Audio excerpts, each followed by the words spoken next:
Welcome to Mission Evolution Radio Show with Gwilda Wiyaka, bringing together today's leading experts to uncover ever-deepening spiritual truths and the latest scientific developments in support of the evolution of humankind. For more information on Mission Evolution Radio with Gwilda Wiyaka, visit www.missionevolution.org. And now, here's the host of Mission Evolution, Miss Gwilda Wiyaka.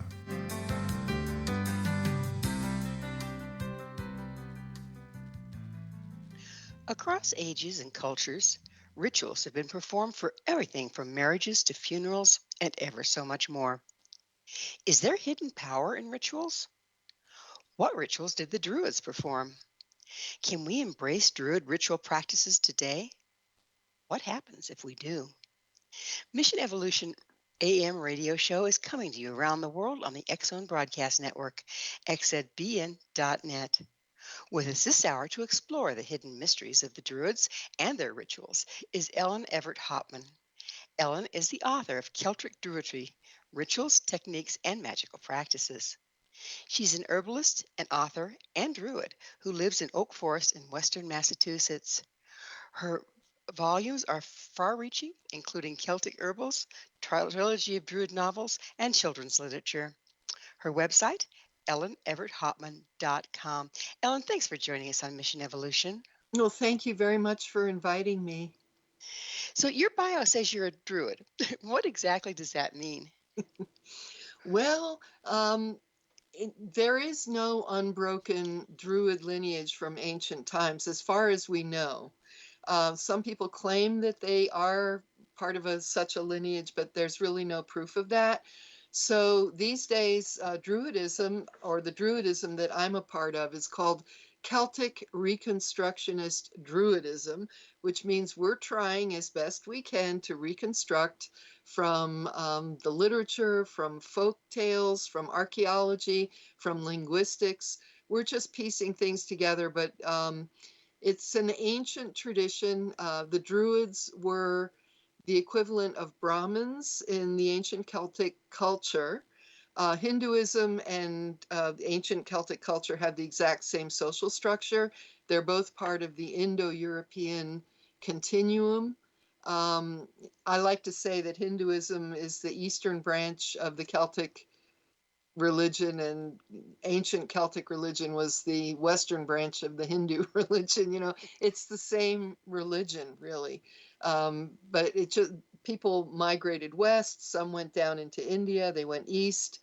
But the Druids were the sacred class, which was called Nemed, which means sacred.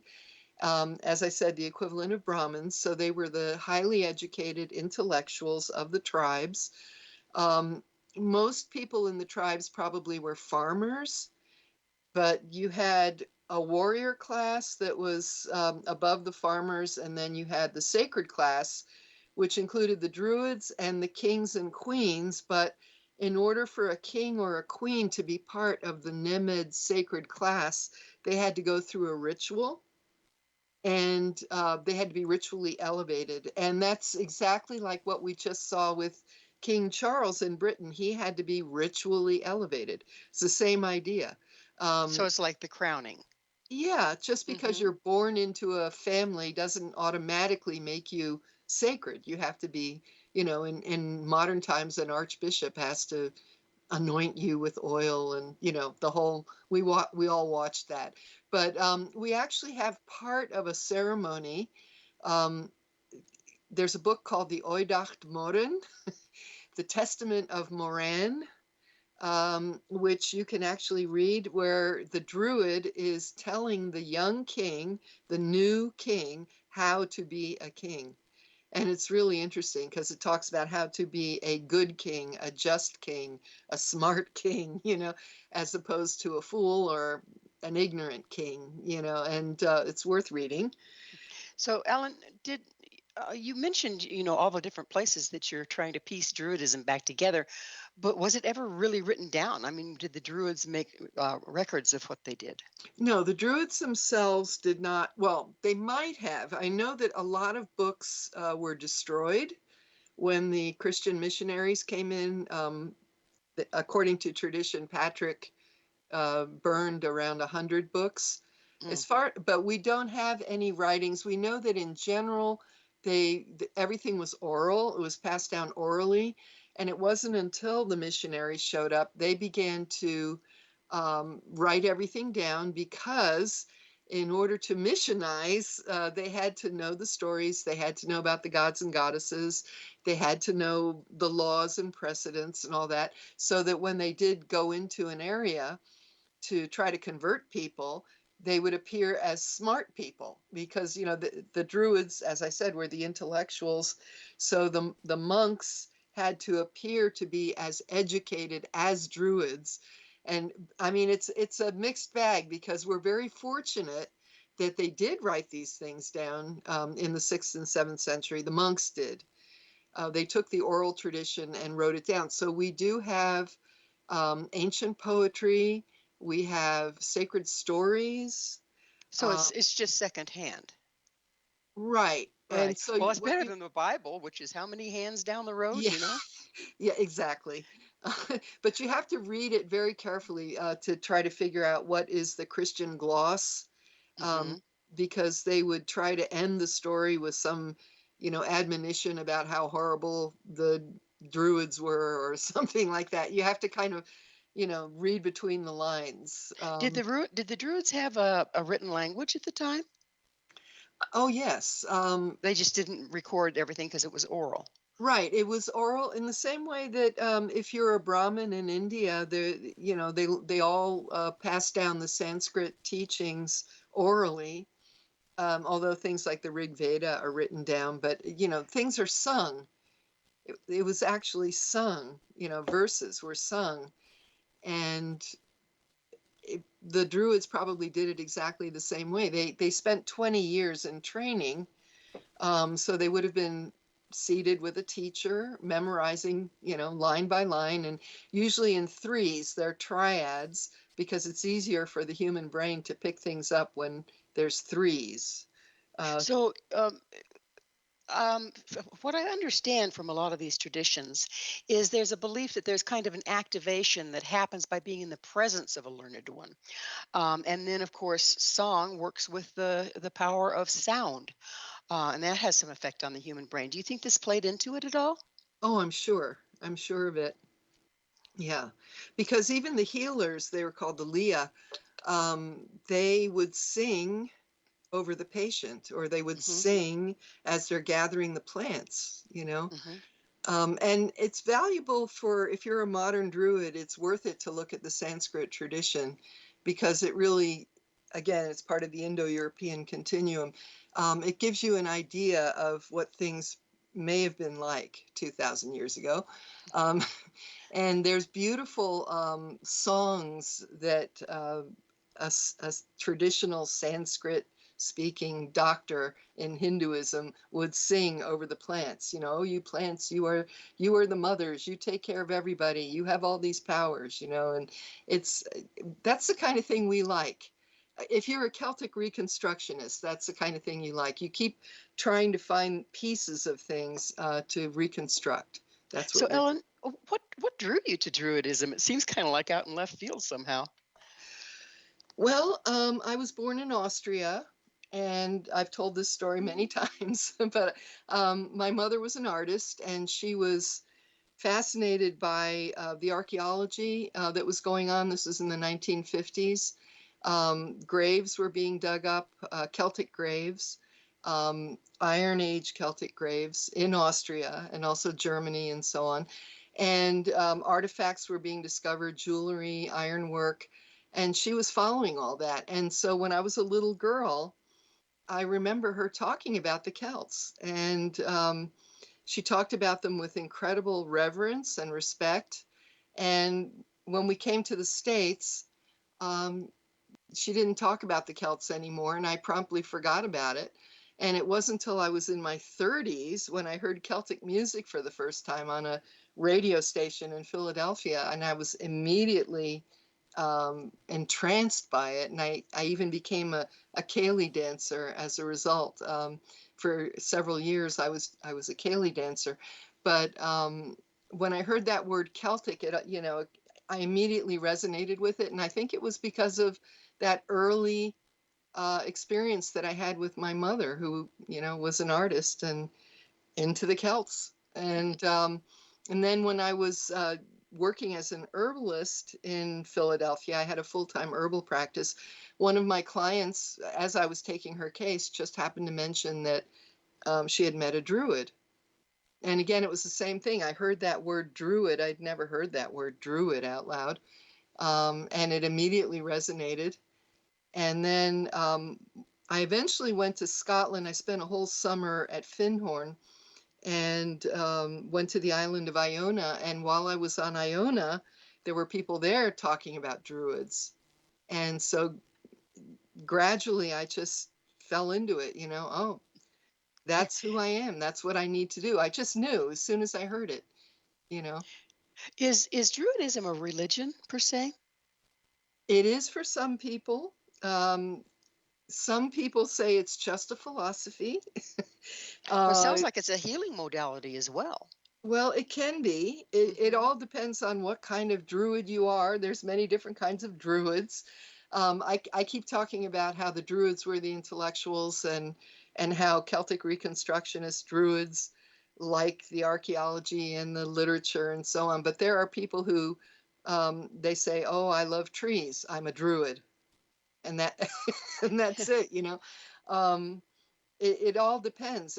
It's kind of like in Christianity, you have many different flavors. You could be a Lutheran, you could be a Roman Catholic, you could be a Baptist. It's like that. We have many different flavors of Druid. But unlike Christianity, it sounds like they're herbologists, they're healers, they're poets, they're songwrites. It's pretty fascinating. Well, a Christian can be a poet or a healer. No, we're people just like everybody else. But in my brand of Druidism, Celtic Reconstructionism, we just like the old ways. And there's some people who are more interested in new New ways. ways. Well, it's time for us to take a commercial break. Ellen and I will return very shortly, so don't go away. This is Mission Evolution, www.missionevolution.org. One people, one nation, searching through the night. One people, one nation, searching for the light. One people, one nation, coming from the stars. One people, one nation.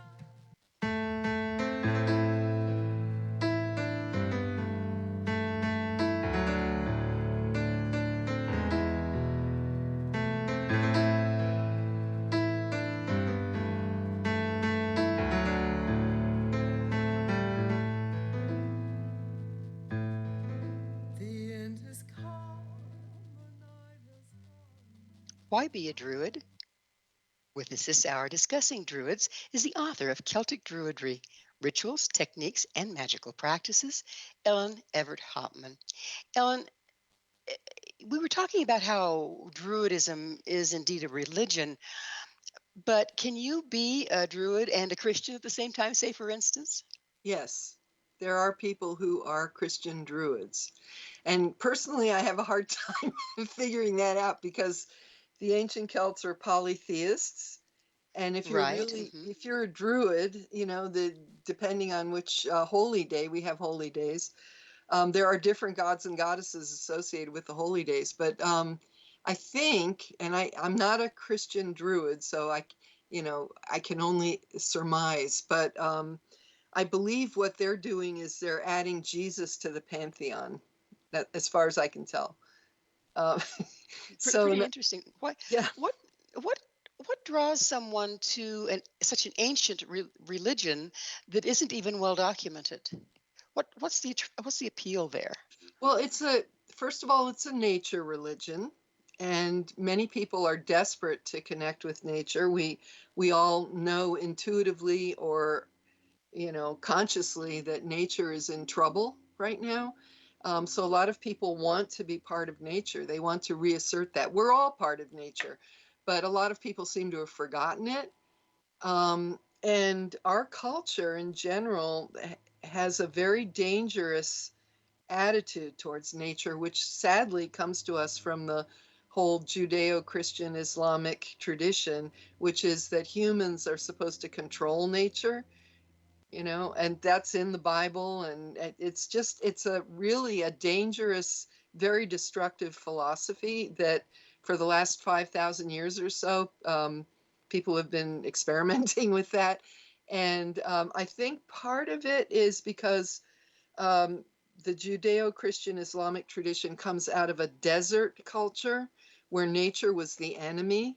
So you had the hot sun and you had the barren, sandy soil, and your task was to figure out how to irrigate and how to bring water, how to survive, and whereas in Europe, in Western Europe, we were a forest culture. We lived in an unbroken oak forest that basically went from the west coast of France all the way to the Caucasus Mountains, and we were totally taken care of by the trees.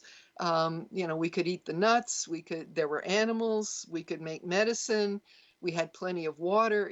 It's just we come from a completely different culture, and so this desert culture, this desert religion, was superimposed, often violently, on this Western European forest tradition. And we're still suffering the consequences. I mean, Well, it women are sounds suffering. like it sounds like one is based in fear and the other one is based in trust. Um, Yeah, because the Druidism, the main emphasis in Druidism, it's not like we're not like it's not witchcraft. We're not interested in we can do spells if we have to, but that's not a focus. The main focus is giving thanks, giving what kind of praise, and giving what, thanks. Yeah. what kind of spells do you do? Oh, whatever is needed. It varies. Healing, for example, that's a big thing. There's a great book from the Scottish tradition called the Carmina Gadelica. It's actually a collection of books that were collected by Alexander Carmichael around 1900, where he went to the Hebrides and to the Western Isles. And again, there's a lot of Christian I don't know how to, Christian things are interspersed.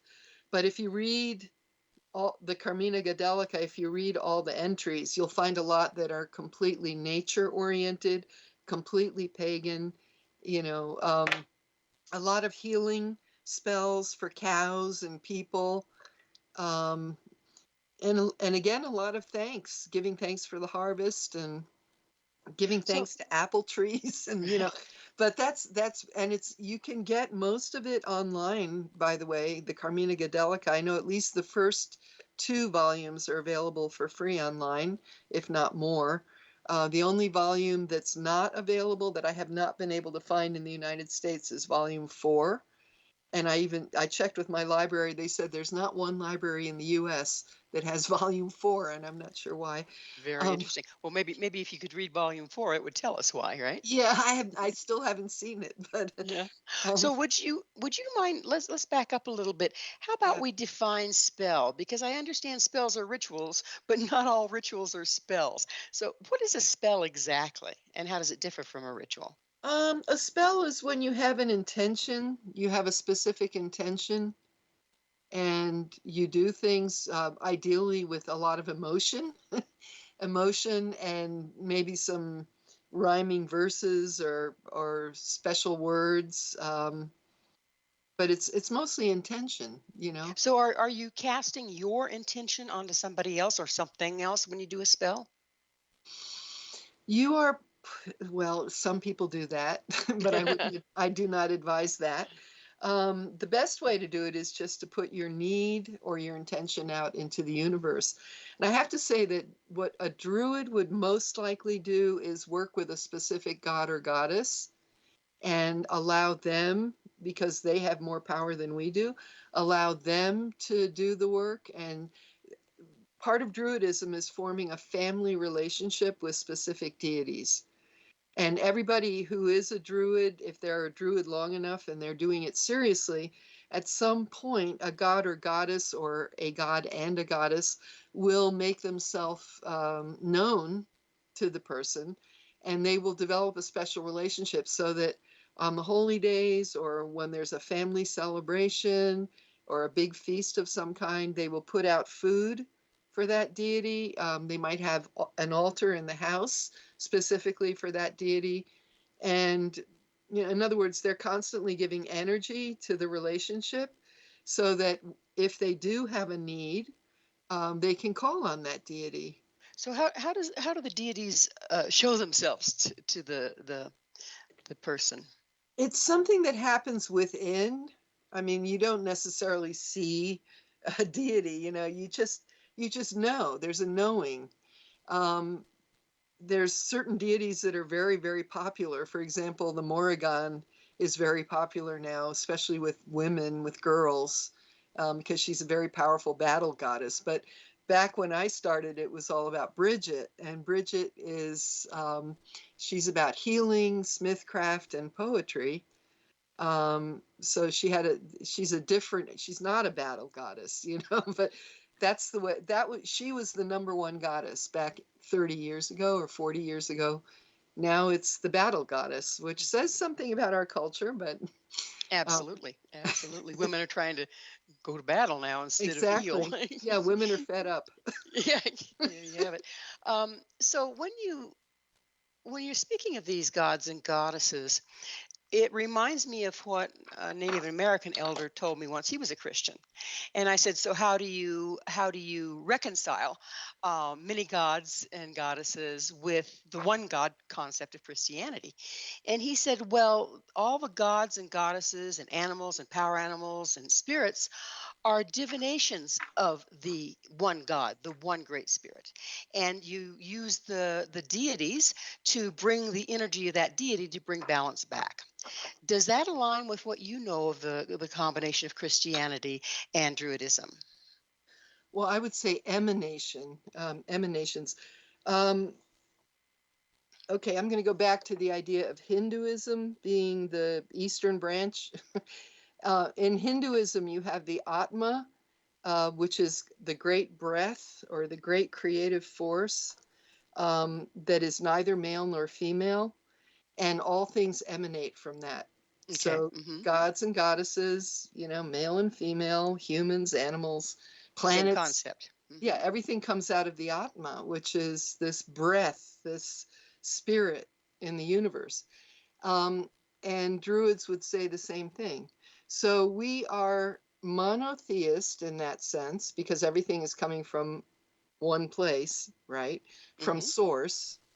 But we're also polytheist. We're monotheist and polytheist at the same time because we recognize that there's many different gods and goddesses and they all have different properties and flavors and, you know, specialties and but ultimately we're monotheist. So if the situation calls for a particular energy, then you find the god or goddess that aligns with that energy to work with. Yes, absolutely. So what we would do is we would make offerings to them and maybe sing to them or recite poetry, create poems, dedicate artwork to them, um, do rituals where you honor them, if you really have a need. But as I said, the main focus of the rituals is usually praise and thanks. That's the usual, you know, depending on what season of the year you're in. In the spring, you're giving thanks for the new growth, and the eggs that are appearing and rabbits and flowers and you're celebrating that's returning. In high summer you might be giving thanks for the harvest, the beginning of the harvest. Um, at the end of summer, you're giving thanks for the end of the harvest, the wheat harvest and all that. And then at Samhain, which is Halloween, which is coming up, um, you give thanks for everything that happened during the past year. You look forward to starting over again, the new cycle, which begins at Samhain. That's the beginning of the next year. And that's the main focus. I would say that's the big overarching focus. So what's interesting to me is again the Native American, they're earth based, and from the studies I've done of them, this is all very familiar, very similar. Yeah, Do you feel absolutely. that by doing these rituals that a person can that's lived in a city all their life and been so separated from nature, and we'll have to pick up at this on the other side, but my question for the other side of this commercial break is, are we using that to realign? Ellen and I will be right back to continue our discussion. So stay right there. This is Mission Evolution, www.missionevolution.org. Searching through the night. One people, one nation. Searching for the light. One people, one nation. Coming from the stars. One people, one nation. To heal this earth of ours. Our gracious I've been broken, shattered, cast to the wind. I am scattered upon the wind. I've been broken, shattered, cast to the wind. I am scattered upon the wind. I've been broken, shattered. Can Druidism bring us home? This is Mission Evolution, missionevolution.org. With us discussing ancient practices is Ellen Evert Hopman. Her website, elleneverthopman.com. Ellen, as before the break, I was saying that I really kind of wanted to discuss, do you think some of the draw of such an ancient form that isn't even well documented is that people have lost touch with nature and are starting to recognize that that's where our health comes from, that's where balance comes from? Is it used to bring us back home, if you will? Absolutely. We are a nature religion. And I like to say that if you're really going to be a druid, which does require study, 50% of the path is nature. It's being in nature, spending time with nature, sitting under trees, learning about the water and the soil and the plants and the animals that are in your immediate bioregion.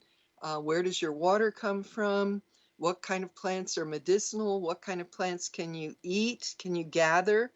Wildcrafting, all that. That's 50% of it. And also just sitting on the ground, meditating next to a river, just allowing nature to communicate with you, which it will do if you just allow it time, if you just sit with it. That's 50%. And then again, the other 50% is the learning, the scholarship. Because the Druids, as I mentioned before, were the intellectuals. They were the learned people of the tribes. And to want to be a Druid but not to be interested in learning is kind of contradictory. Well, you mentioned bioregion. Is it advocated to become very familiar with what is directly around you? And if so, why? Yes, as I just mentioned, knowing where your water comes from, understanding the plants, the animals, the soil, what kind of soil do you have? Could you survive? Could you survive if you're without electricity for several weeks, as is happening right now with many people in Florida and North Carolina? Do you know how to survive? Can you build a shelter? Those kind of things. People really need to relearn this. This is the kind of thing that everybody used to know how to find medicinal plants.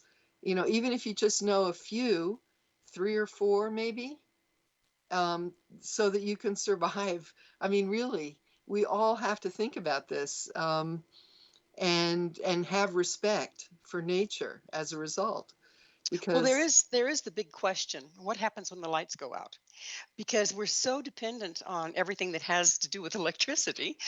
Say, for instance, all of our internet, all of our communications, all of that is dependent on electricity, and our grid is ancient. Okay. And then we have all this extra solar activity, and on we go, where we're kind of living in a very fragile system. Do you think that learning the Druid way can help prepare a person for when the lights go out? hopefully, yes. Although a lot of druids, of course, live in cities and they're not necessarily focused on nature, but I think all druids would like to be focused on nature. I mean, I'm very fortunate. I live in an oak forest, literally, Mm-hmm. and I'm always learning. I've been studying the plants, the trees, the animals. I've been studying all that for 40 years now. Um, but, not everyone can do that.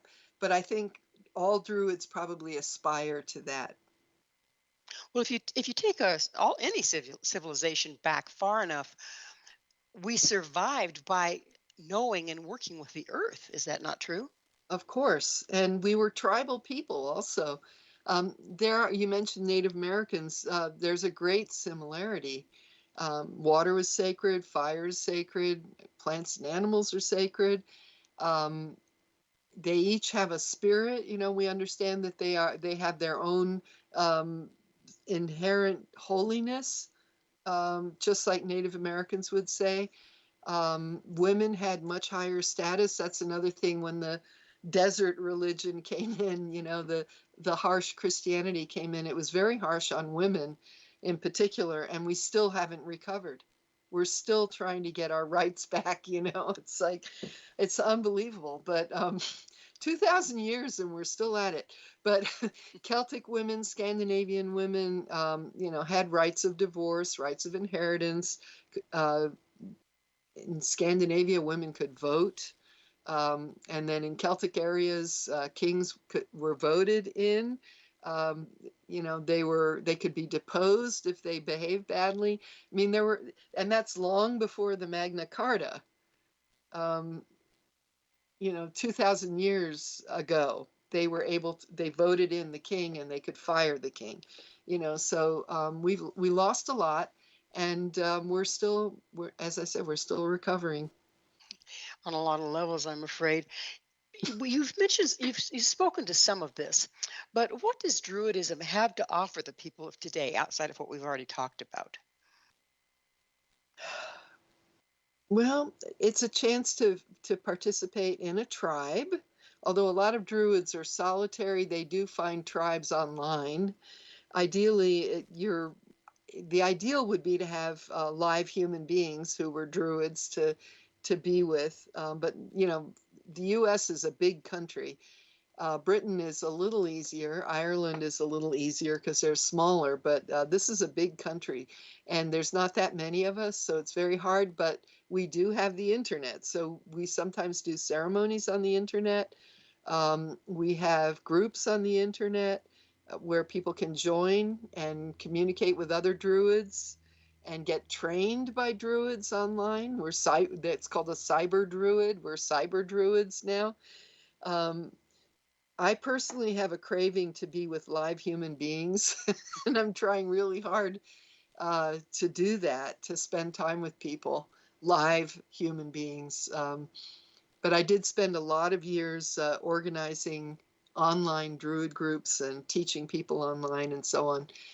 But So, how does being a Druid affect your personal daily life? well, I'm out in nature every day, every single day. I mean, unless I had pneumonia or something, even then I might even go out. But every day I'm out there. And every day I am observing the wind. I'm observing the trees, the animals, the birds. Every night before I go to bed, I'm looking at the stars. I'm outside, and I'm looking at the moon. I'm checking to see if there's comets. Um, And there is one right now, which is fun. I got to see it night before last. Yes. Oh, did you? Because Yes. I tried to see it and I couldn't see it. Well, there is absolutely no light pollution where I'm at, and we're high Oh, altitude, so oh yeah, yeah, we you're cheat a lucky. little bit. Yeah, we cheat You're a little very bit. lucky. Yeah. But So anyway, does yeah, all of this connection that you've been speaking of, that you do, does it change your perspective? Do you feel that you can get caught up in the day-to-day stuff that everybody gets caught up in, but you can kind of recalibrate by reconnecting? absolutely. If you're feeling stressed about something, or if you've been working really hard, the best thing you can do for yourself to heal yourself is to just be out in nature. You know, if I'm a writer, you know, so after I write for a few hours, I always go out for a walk in the woods. And it's a way of recalibrating your brain and getting your peace back. And, you know, it's so important because, as I mentioned, we are forest people. We, even as, you know, 2 million years ago, we were forest apes. We are supposed to be with trees. That's who we are. We're designed for that. And when we don't have trees around us, we get really stressed. Well, it's interesting because there's just this basic thing of the trees breathe out what we breathe in, and we Hmm. breathe out what they breathe in. It's a beautiful lesson in synergy, isn't it? They are the people who stand still, and we are the trees who walk around. Equal but opposite in so many ways. Yeah. So, do druids literally communicate with trees, and if so, how? I have a saying, which is every tree is a church for a druid. So we don't need big fancy buildings. We don't need stained glass windows. I mean, we don't need any of that stuff. It would be nice to have a temple somewhere, but we don't need it. All we need is a tree. And it doesn't matter how big the tree is. It could be 6 inches high. It could be, you know, 300 feet tall.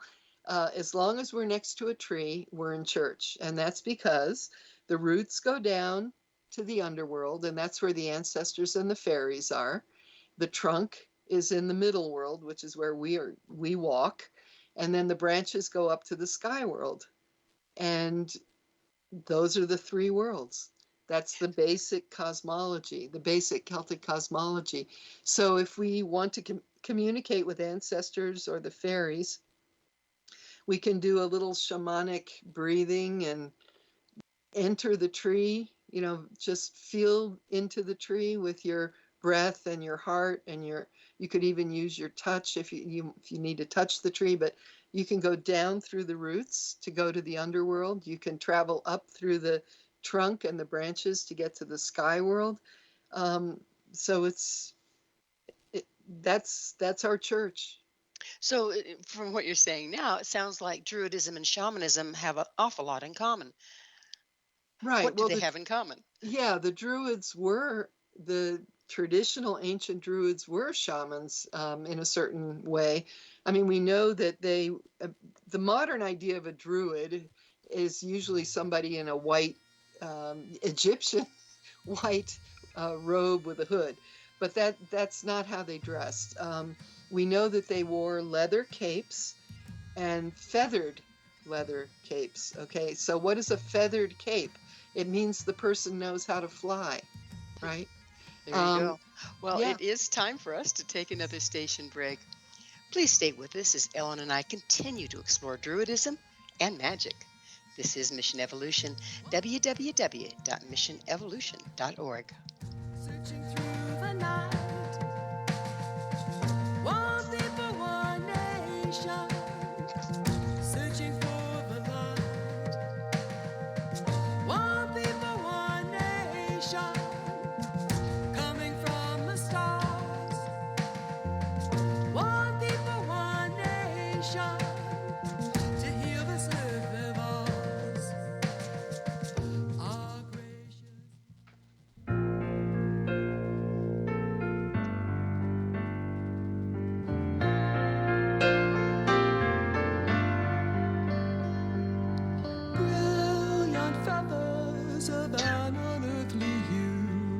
right by on the edge of his dream. A whisper of touch, an unheard song, whose bird takes flight, prompted by his broken heart. Fly high, sweet phoenix, even though you are free. Magic, superstition, religion, myth, dogma, healing? What is Druidism anyway? This is Mission Evolution, missionevolution.org. We're continuing our discussion with Ellen Evert Hopman. Her website, elleneverthopman.com. Ellen, were Druids actually considered medical professionals? Were they the healers of their culture? Well, there were many different kinds of druids. The healers were just one kind of druid. They were surgeons, they were herbalists, and they were magicians. Surgeons, whoa, back up. Oh, yeah, yeah. How did they do surgery way back then?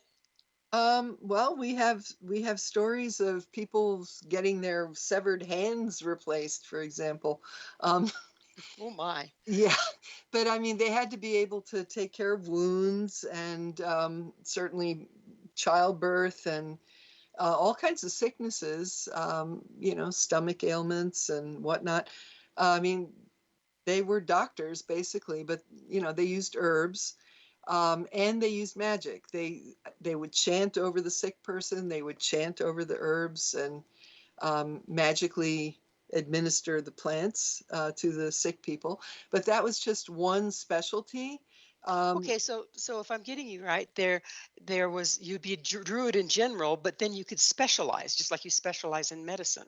Right. Some of them were lawyers and judges.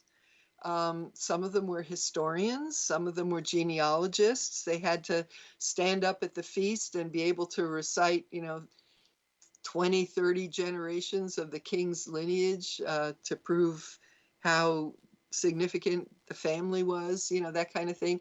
Write praise poems or recite praise poems for the king. Um, there were specialists in brewing and making magical or intoxicating drinks of different kinds. There were sacred singers, there were sacred storytellers. Um, I mean, the idea that one druid was master of everything is not terribly realistic. But probably all druids had a little bit of, they had a smattering of everything, but there were definitely specialists. They were the PhDs. They're called Olavs, the equivalent of a PhD in various disciplines.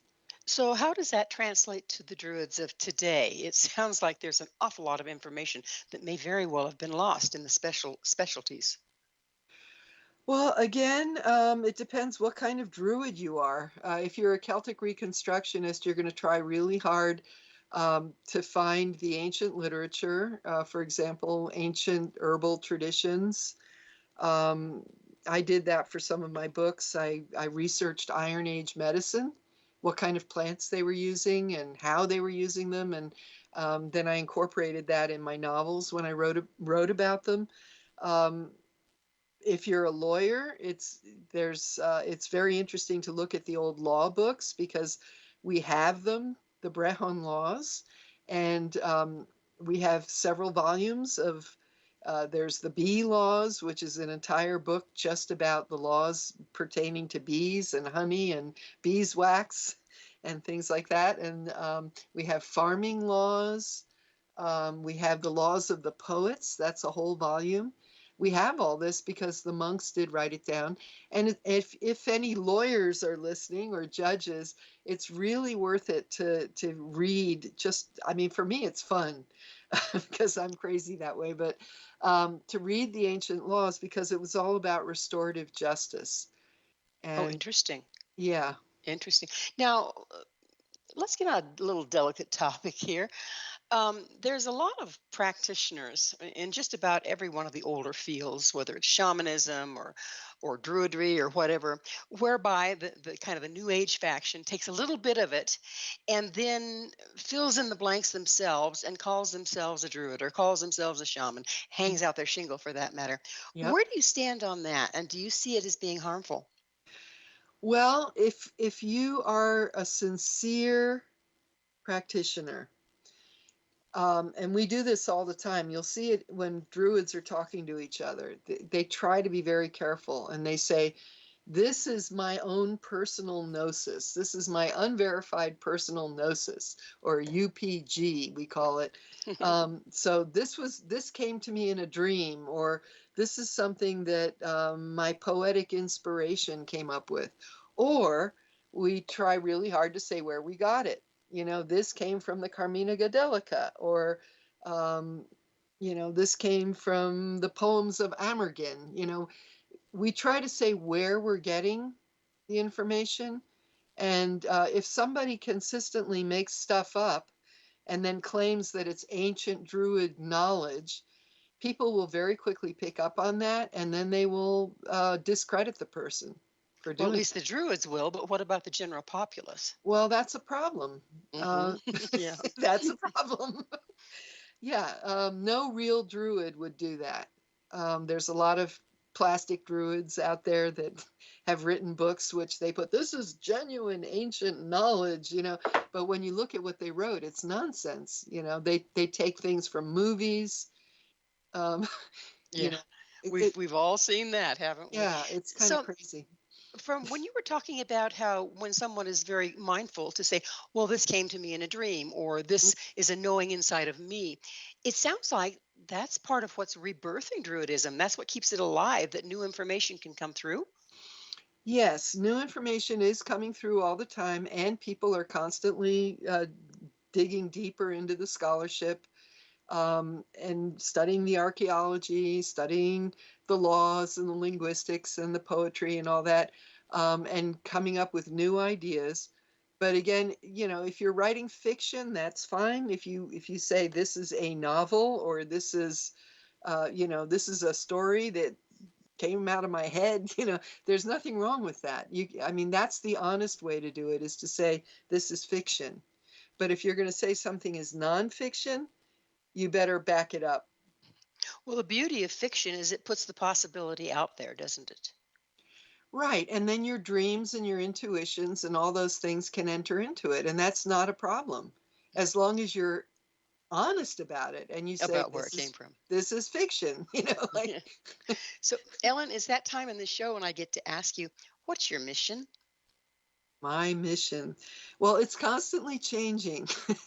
For 40 years, I have been creating, co-creating, and running Druid groups. And I finally, I'm in my 70s now.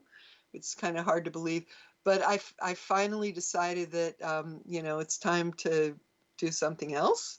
So as I said, I'm focusing more and more on being with live human beings as opposed to teaching online. And I'm just allowing life to happen to me right now. I am still writing, of course, and I do have another book out there that I'm trying to find a publisher for. But I don't know what's coming. Something different is coming. It sure feels like that, doesn't it? Yeah. The world seems to be in crisis on every front. How Yeah. do you see Druidism as helping with that? Well, I think first of all, because we're tribal, we all, if you're going to be a druid, to be a druid, you have to serve a tribe. The druids were not solitary figures. They weren't hermits that lived by themselves out in nature. That's a Victorian fantasy. Druids worked for the tribe. They were tribal functionaries. So first of all, you identify your tribe, you find a tribe. There's really no excuse, because there's plenty of tribes to join either in your area, or if you can't find one in your area, you create one, or you go on Facebook or whatever. There's tribes out there. So you find your tribe, and that gives you people to bounce off of and communicate with, first of all, so you're not alone. Um, and then you also reunite with nature. You reestablish your connection to nature, because nature is beautiful 365 days of the year. There's never a day when you go, oh, those trees are really ugly. It's like you step outside, and no matter what the weather is, it can be pouring rain, it can be a blizzard, It can be a hot day. It doesn't matter. There's always something beautiful going on. And as animals, as human animals, we need that. We need to be in relationship with that. So you get So, to reclaim that. so we're just about out of time in the whole show. But in closing, how do you see our world changing if more people embrace the Druid way of life?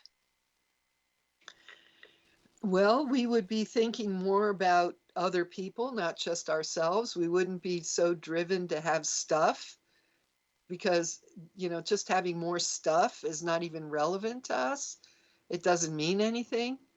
Having a beautiful altar would be really cool, but driving a fancy car or having a designer outfit or something is absolutely meaningless. It means nothing to us. Um, Status is how much do you know?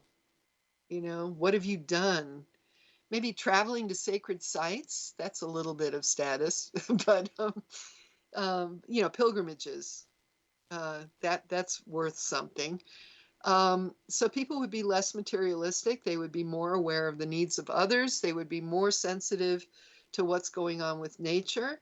They wouldn't just, I mean, in my area, we're struggling with landowners, land barons, really, who want to clear cut forests to put in solar panels, Mm, which makes no sense whatsoever. But they all they see is money. That's all right, they see. right.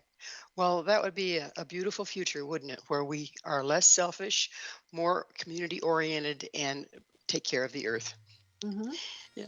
Well, unfortunately, we are out of time. Ellen, I can't thank you so much for coming on the show and for all you're doing in the world to promote taking care of the planet.